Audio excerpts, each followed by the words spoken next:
Thank you for the honor and privilege of sharing a talk today on my book, Deliver Unforgettable Presentations. I encourage you to stop giving speeches. That's right, stop giving speeches and start delivering experiences. Stop giving speeches, start delivering experiences. That's how you can be unforgettable.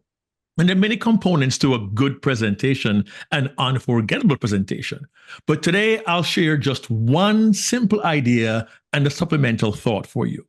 And the idea is this: tell unforgettable stories. When I say tell unforgettable stories, stories have different components. It could be someone else's story. The caution I have for you there is this: very often we tell stories of famous people, but they're stories we've heard before. And one of my mentors, the great speaker, Hall of Fame speaker, and my co-author, Patricia Fripp, has said, stop quoting dead white men. I appreciate that because many of us will find the stories of people who we know can be that much more intriguing. Think about this. In the past several months, you've likely been to a family event, to some kind of celebration, a child's game, a concert or recital, and something interesting happened. Well, for you, that may be interesting, but you never know. It may also be interesting to your audience. It may also be of interest to people who you meet in social settings. And there are a couple of ways to make sure your stories and the stories of your friends, families, and loved ones or other people are memorable. Use a simple tool. I call it a mobile device. Some call it their phone. Some call it their camera. The camera feature is wonderful because the camera allows you to capture moments and incidents that may be of interest to you that you can then use as a source of stories for your presentations. It could be your family member stories. It could be your own story. And there's power in your own story in that your audience wants to hear you, but they really want to get to know you. And they get to know you by your stories. And many of your stories will come to you from your mobile device. But here's the cool part. When you think of your stories, don't try to find the most sensational, fantastic, amazing story in the world. Because think about this. Not many of us will say we tried to climb Mount Everest uphill, backwards, barefoot, both ways in the middle of winter. But if I tell you a story about an incident on vacation, a difficulty at work in a relationship, or with a child, it's quite likely you may find a common experience in your own life. Because I believe firmly that the common connects. That's right, the common connects, which means your story need not be sensational. It just has to be sincere. And sometimes the simplest stories are the most poignant stories. Let me give you a quick example. I'm a dad, have been for 40 years, but I can recall being a brand new immigrant from Jamaica to the USA in 1980.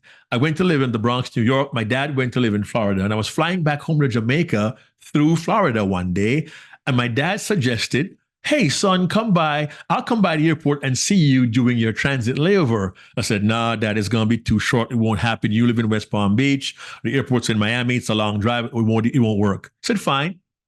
I get to Miami airport and realize I had totally miscalculated. I had time for Dad to come see me. So Dad drove 90 minutes to come see me at Miami airport, and we sat down to have a drink of lemonade. About 7 minutes in, I got the announcement. Calling all passengers, Air Jamaica flight 016 to Kingston, board now at gate 7. That was my flight. I said, Dad, I gotta go. It was great seeing you. I'll let you know when I get to Jamaica. Love you much. We hugged, began to walk away. It hit me. My dad drove 90 minutes from West Palm Beach to Miami. We'll turn around and drive 90 minutes more back to West Palm Beach. A total of 3 hours to spend 7 minutes with me, his son. I thought to myself, God, I hope I can be half the dad my dad is to me. Now, help me out. Show of hands. Did anybody feel anything just now from that story? Anybody feel anything? Exactly. No gunfire, no car chases, no explosions, and nobody climbing a high mountain. It's a human story, and the common story connects, an emotion of a father's love. So when you tell your stories, don't think sensational. Think, how can I connect my story with my audience? And when you tell your stories honestly from your heart, you're sharing who you are. You're not giving a speech, you're delivering an experience. In my story, you thought of my dad driving 90 minutes to the airport. We sat down to have lemonade. You heard the announcement. I brought you to the airport in a matter of 30 seconds. Using these techniques, you will stop delivering speeches and you'll start delivering experiences. But here's my bonus thought for you. You may say, Mark, I haven't mastered that technique of telling those stories, finding those stories. So my suggestion is, if you want to truly deliver an unforgettable presentation and you want to find ways to tell great stories, I recommend you get someone to help you. Hire a coach. Trust me, it's worth it.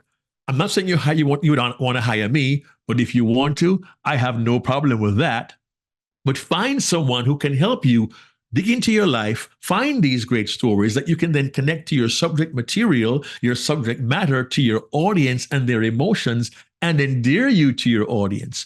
Trust me, after 30 years of speaking, I still consult great speakers and coaches like Patricia Fripp.